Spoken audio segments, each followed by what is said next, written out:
Selamat datang di pertemuan ke-6 untuk perkuliahan manajemen pemasaran. Hari ini kita sudah masuk kepada materi menentukan strategi produk. Nah, baiklah, kita akan mempelajari bersama-sama. Tujuan dari pembelajaran kita hari ini adalah agar seluruh peserta perkuliahan atau mahasiswa mampu menjelaskan tentang bagaimana menentukan strategi produk. Baik, sasaran yang kita lakukan yang akan kita pelajari bersama hari ini adalah dengan submateri. Pertama, definisi dan pentingnya produk. Yang kedua adalah klasifikasi produk. Yang ketiga adalah strategi diferensiasi. Yang berikutnya adalah sistem dan bauran produk. Dan yang berikutnya adalah analisis lini produk dan co-branding. Kita akan pelajari persatu setiap materi hari ini. Yang pertama, kita akan mengetahui dulu apa sih produk itu. Nah, di sini ada definisi produk. Yang dimaksud produk itu adalah segala sesuatu yang dapat ditawarkan kepada pasar, kepada konsumen, untuk memuaskan suatu keinginan atau kebutuhan termasuk fisik, jasa, pengalaman, acara, orang, tempat, properti, organisasi, dan sebagainya. Jadi kalau kita lihat dari sini, produk itu adalah segala sesuatu yang memang diinginkan oleh konsumen atau masyarakat, baik itu berupa barang, ya, ataupun jasa, pengalaman, dan sebagainya. Kita lihat di sini ada komponen penawaran, produk dilihat dari fitur dari kualitas produk tersebut, juga bauran dan kualitas dari jasa, dan di sini juga akan ada daya tarik. Jadi kalau ada fitur atau kualitas produk dan juga bagaimana cara produk itu ditawarkan, maka di situ akan menjadi daya tarik oleh konsumen.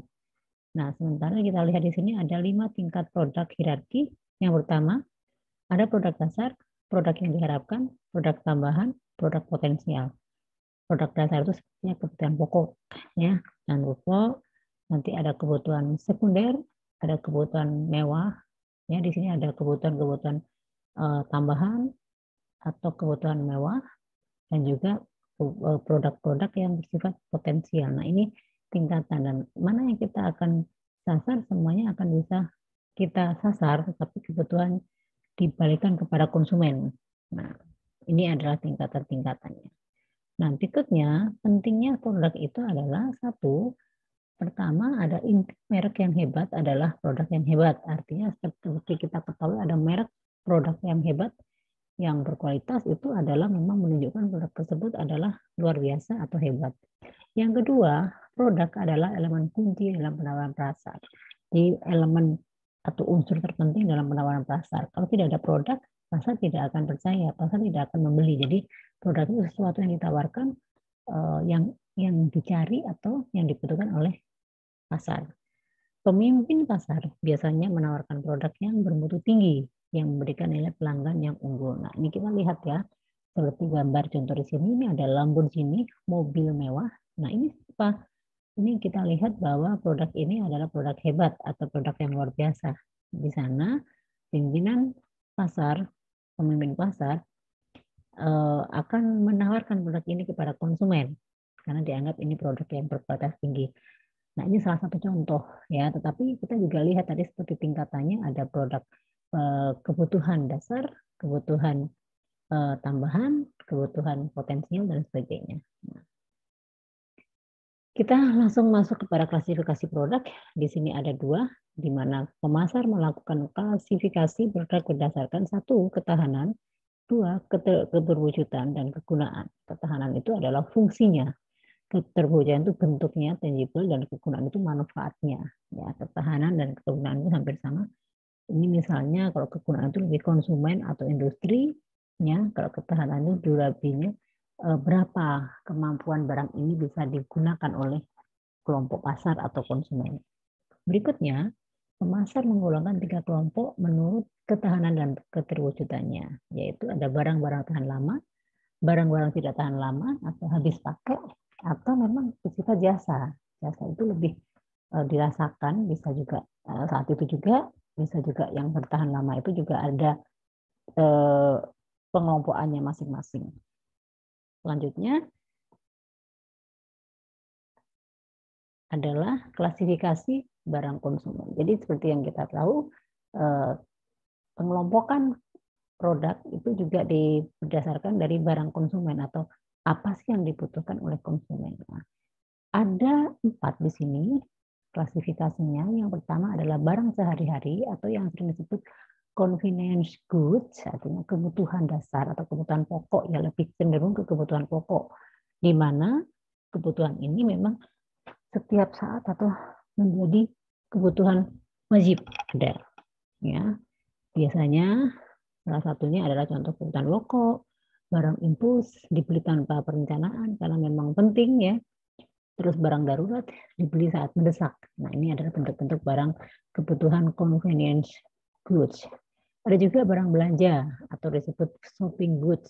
Biasanya barangnya homogen, kualitasnya serupa, harganya cukup berbeda. Jadi ini melihat kebutuhan-kebutuhan tambahan ya, kebutuhan shopping goods.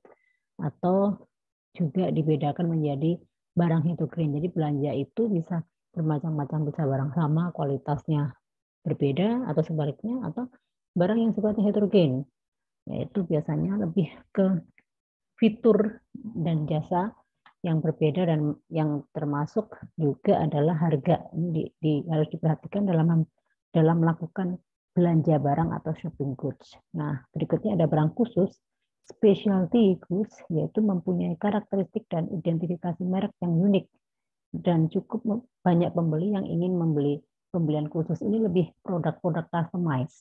Ini lebih barang-barang yang agak sedikit mewah ya, customize yang memang didesain khusus, harus dipesan melalui pesanan khusus, misalnya mobil, terus motor, terus misalnya desain-desain khusus itu interior dan sebagainya, itu termasuk barang khusus yang dipesan atau diminati karena kekhususan dan karakteristik yang mereka inginkan. Nah, yang berikutnya adalah barang yang tidak dicari atau unsold goods, barang yang tidak dikenal atau tidak terpikirkan untuk dibeli. Nah, ini adalah terkadang mendesak atau urgent tapi tiba-tiba dibutuhkan. Nah, itu juga termasuk barang atau klasifikasi barang konsumen yang kadang kala diperlukan oleh konsumen. Nah, ini adalah klasifikasi berdasarkan produknya. Nah, sekarang kita masuk kepada klasifikasi barang industri. Nah, ini lebih banyak ke B2B ya, business to business. Jadi, kalau yang pertama tadi berdasarkan apa namanya? Yang pertama klasifikasi barang sesuai kebutuhan konsumen. Kalau sekarang lebih ke industri. Di sini ada 3, bahan dan suku cadang, yaitu barang yang seluruhnya menjadi bagian dari produk produsen. Seperti bahan mentah, ya, bahan setengah jadi atau suku cadang manufakturnya. Ini barang yang dibutuhkan secara berkelanjutan oleh suatu bisnis atau industri, artinya bisa dikatakan vendor ya, ini barang spare part. Jadi kalau kita membuat mobil itu kan tidak cukup 2-3 barang dibutuhkan, tapi banyak sekali barang-barang yang kecil-kecil atau supportingnya atau apa namanya lebih spare part-nya. Nah, itu disebut juga klasifikasi barang industri karena memang kebutuhannya memang sebagai suku cadang manufaktur.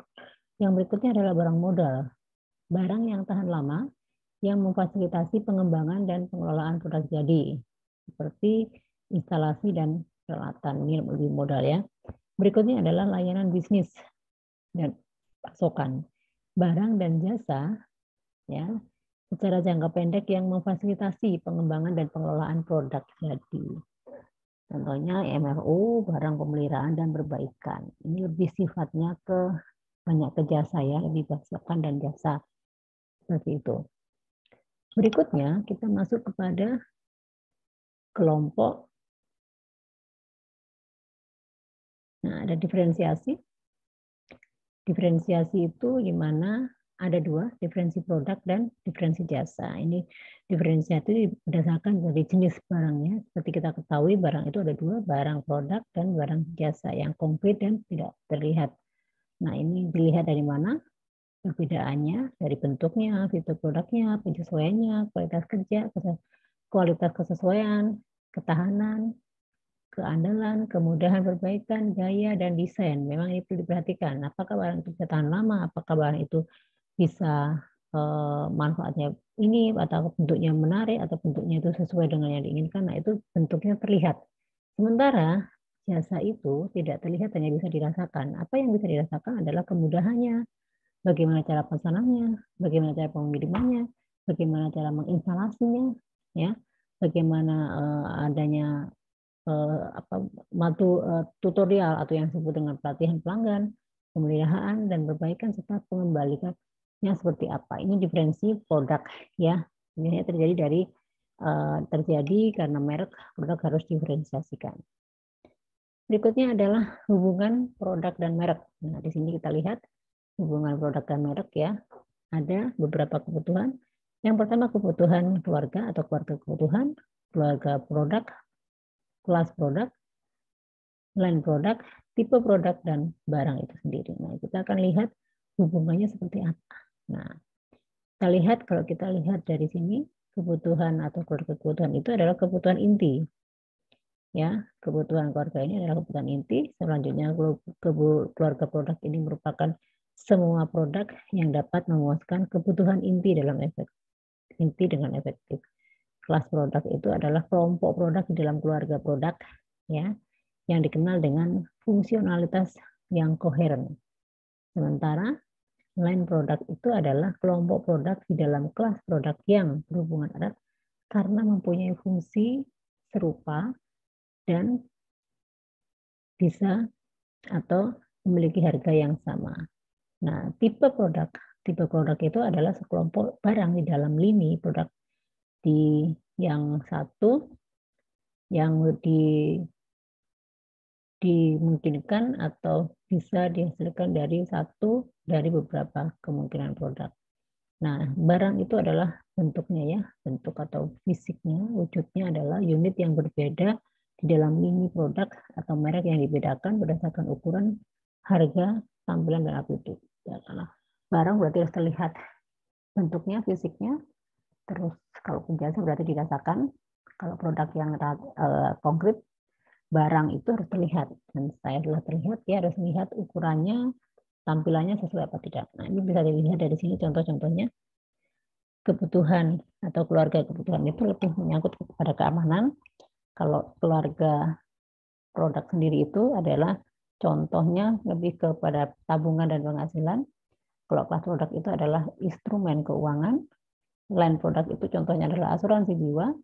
Kalau tipe produk itu adalah contohnya asuransi jiwa berjangka, dan yang terakhir itu adalah asuransi jiwa berjangka prudensial yang dapat diperbaharui. Ini adalah contoh-contohnya, atau kalau kita berbicara jasa, ini barang yang berupa jasa yang semuanya hanya bisa dirasakan.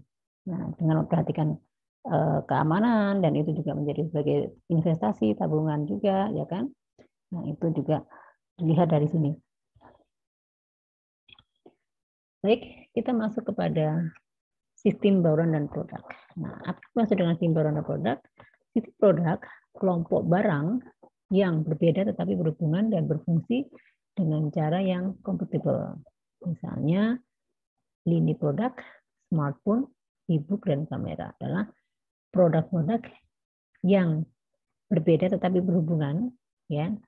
Ini tadi seperti smartphone, e-book, kamera itu adalah barang-barang elektronik tapi memiliki fungsi yang hampir sama dan berhubungan, ya. Kita lihat, ya, semua ini adalah digital dan semuanya adalah produk tapi berbeda tapi masih berhubungan. Sementara bauran produk itu adalah kumpulan semua produk yang ditawarkan untuk dijual kembali oleh penjual, ya. Kita lihat tadi dari lebar, panjang, kedalaman, dan konsistensi. Kita lihat di sini contoh-contohnya, ya. Ini adalah bauran produknya, ya. Kalau kita lihat di sini, kita mau lihat di sini panjang lini produknya di sini. Ini contohnya, ya. Terus ini contoh deterjen, ini contoh pasta gigi. Ini produk yang habis pakai atau digunakan berbeda tetapi memiliki fungsi yang hampir sama. Ini adalah baurannya, contohnya ada sabun, ada popok, dan ini produk-produk yang lainnya. Nah, ini adalah contoh-contohnya, bisa kita lihat seperti ini, tampil di sini. Berikutnya, kita juga melihat tentang analisis lini produk. Ya, analisis ini dibagi 3-4 ya, ada produk inti, ya, ada produk dasar, produk khusus, dan produk sehari-hari. Nah, produk sehari-hari itu lebih cenderung kepada consumer good ya, lebih kebutuhan pokok, di mana ini volumenya memang tinggi, tidak perlu promosi yang bagaimana atau yang hebat itu, tapi memang ini menjadi kebutuhan dan akan dicari oleh konsumen sehingga marginnya pun tinggi. Kita bisa lihat di sini. Sementara produk khusus itu volume penjualannya tidak terlalu tinggi, rendah, dan memerlukan promosi atau alat promosi atau marketing atau promotion mix yang luar biasa supaya banyak peningkatan dalam penjualan. Kalau produk dasar itu volume penjualannya besar, rendah, ya, kegiatan promosinya juga rendah, tetapi kebutuhannya tinggi. Ini juga sama ya, produk dasar dan barang sehari-hari. Ini sama-sama kebutuhan yang dicari, tidak memerlukan strategi khusus dalam pemasarkan, tapi memang akan dicari oleh kelompok konsumen karena dianggap ini menjadi kebutuhan dasar. Sementara produk inti adalah di mana penjualan tinggi dipromosikan dengan atau melalui strategi yang luar biasa pemasarannya, tetapi marginnya rendah. Nah, ini contohnya. Bisa kita lihat tabel di sini, ya. Ini produknya. Ini adalah kontribusi terhadap penjualan dan laba. Nah, ini analisis lini produk ya. Seperti ini kalau kita lihat contoh peta produk perusahaan kertas. Ini contoh pabrik kertas ya, di mana manajer lini harus meninjau bagaimana lini itu diposisikan terhadap lini pesaing. Artinya kalau kita berbicara marketing, manajer di dalam bagian marketing itu harus meninjau kembali apakah produk tersebut itu memiliki daya saing atau ada pesaing, sehingga ini harus dikontrol sekali supaya ada antara kertas yang dihasilkan atau produk yang dihasilkan dengan kualitas itu akan seimbang. Nah, ini kalau dilihat dari sini, peta produk perusahaan itu adalah memperlihatkan adanya pesaing di sini, ya. Terus juga adanya segmen, kebutuhan segmen dari pasar itu seperti apa. Nah, itu terlihat dari sini. Nah, artinya dengan adanya segmen pasar itu akan menentukan titik dari pembelian oleh konsumen. Sementara kita juga harus lihat produknya seperti apa. Artinya kebutuhan atau yang sesuai dengan segmen pasarnya itu akan dihasilkan, akan diproduksi sesuai dengan apa yang dicari atau sesuai dengan demand dari pasar itu sendiri. Nah, ini terlihat ya. Bagaimana juga ada pesaing yang akhirnya juga akan mempengaruhi aktivitas pada analisis lini produk tersebut. Di sini kita melihat profil pasarnya seperti apa. Selanjutnya adalah bagaimana mempelajari inti produk. Nah, produk itu bisa diperpanjang atau bisa di keberlanjutannya itu bisa diatur. Ya, pertama bahwa perusahaan itu selalu ingin memperpanjang lini produk dengan tujuan, artinya berkelanjutan. Sustainability-nya itu kita akan melihat keberlanjutannya seperti apa. Yang jelas dalam meningkatkan atau memperpanjang lini produk itu, perusahaan harus menciptakan lini produk untuk mendorong penjualan ke atas. Jadi harus bisa memenuhi kebutuhan demand, ya, harus meningkatkan kebutuhan dari demand dan juga produknya. Menciptakan lini produk yang memfasilitasi penjualan silang. Nah, ini juga yang dilakukan oleh perusahaan kalau lini produknya itu akan berkelanjutan atau panjang. Yang ketiga adalah menciptakan lini produk yang terlindung dari peningkatan dan penurunan kondisi ekonomi. Cara memperpanjangnya bagaimana? Yang pertama, melakukan perpanjangan lini, line stretching, yakni ketika perusahaan memperpanjang lini produknya di luar kisarannya saat ini. Artinya di luar jangkauannya, di luar targetnya, itu adalah bagaimana cara perusahaan itu memperpanjang. Yang kedua adalah pengisian lini, yakni menambah lebih banyak barang dalam kisaran saat ini. Artinya meningkatkan jumlah produk dari demand yang ada pada saat ini. Artinya harus ada stok, ya, tidak bisa mepet atau terbatas, tapi bagaimana dia memiliki stok terhadap produk atau barang yang dibutuhkan sesuai dengan demand saat ini. Perpanjangan lini, ya, ini contohnya. Yang pertama ada perpanjangan lini ke bawah. Contohnya ini produk Gap, ya, menciptakan merek Old Navy untuk produk dengan harga lebih murah. Artinya perpanjangan ke bawah itu membuat produk dengan kualitas disesuaikan dengan kebutuhan demand saat ini atau segmen pasarnya seperti apa, dan dia menciptakan produk dengan Old Navy dengan harga yang sedikit murah tapi bisa memenuhi kebutuhan konsumen.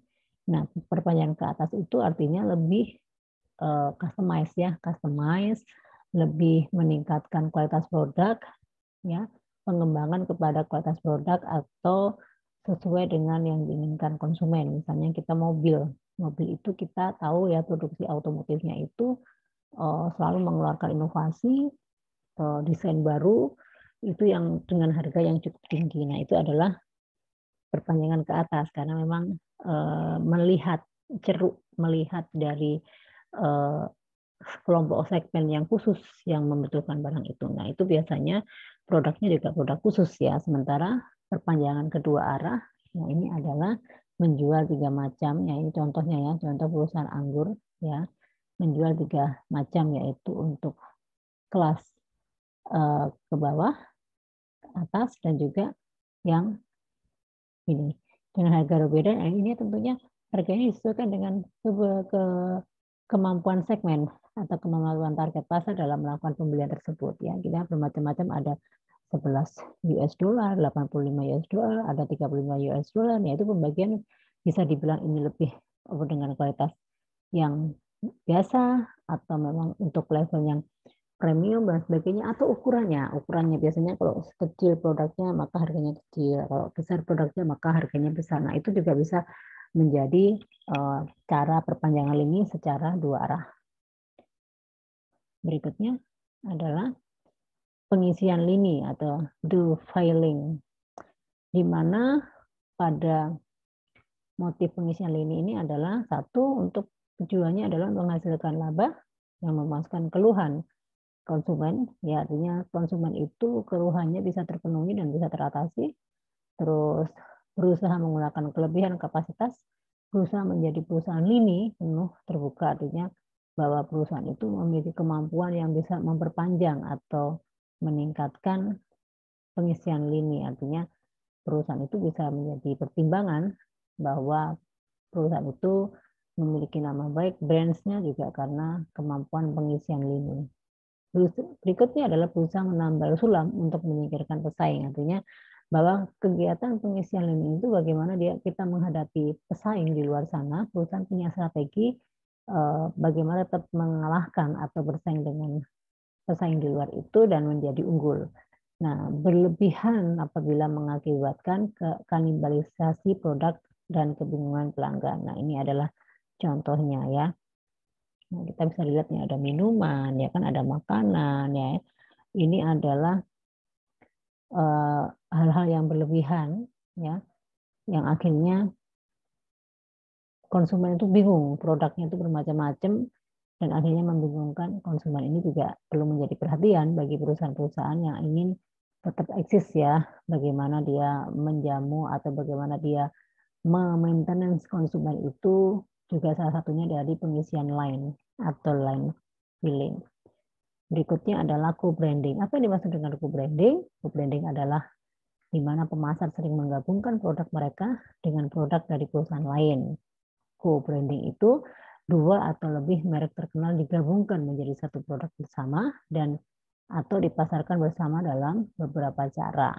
Kelebihan utama co-branding adalah produk dapat diposisikan secara meyakinkan melalui kelebihan berbagai merek lainnya. Kemudian membuka peluang tambahan bagi konsumen dan saluran baru. Yang berikutnya adalah mampu mengurangi biaya peluncuran produk Yang keempat adalah sarana berharga untuk mempelajari konsumen dan bagaimana perusahaan lain mendekati siklus hidup suatu produk. Ini contohnya co-branding, ya, di produk dari Walls, ya. Terus kita lihat di sini dipadukan dengan nih contohnya. Nah, contoh co-branding ini adalah beberapa merek bergabung menjadi satu. Ini juga sama, ya kan? KitKat ya bergabung dengan produk ini wafer dan sebagainya. Ya, Walls itu adalah es krim di mana dia menggabungkan dengan ini. Nah, ini contohnya co-branding. Baik, demikianlah pertemuan kita pada hari ini. Kita masuk kepada penugasan mandiri untuk mereview kembali, untuk memperdalam atau kemampuan pendalaman materi Anda pada hari ini.